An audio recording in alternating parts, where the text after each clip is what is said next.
Ito nga yung recognition day ng aming bunso kapatid. At saktong-sakto nga no, nandito nga kami nung recognition day niya. In honors, Audrey Van Benedos.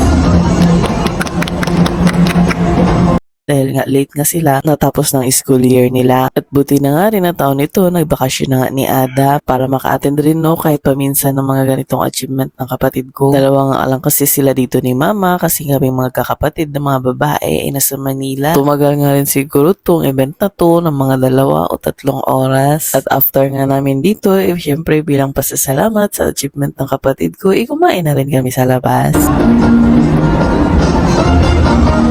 At dito nga sa Max nila, naisip kumain dahil nagtikrave nga daw sila at matagal na silang di nakakain ito. Sa pagkakaalala ko nga, bago nga lang nagkaroon ng Max dito sa Jensen. RJ!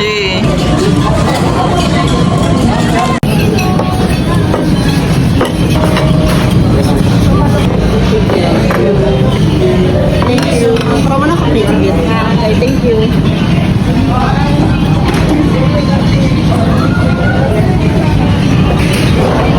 Tagal nga bago ko nga ito na-edit tong video na to, kaya ito habang nag-e-edit ako nagkikrave ako ulit sa manok nila. Sobrang daming busog nga namin dito at muntikan pa nga namin nakalimutan na may order pa nga pala kaming dessert nito.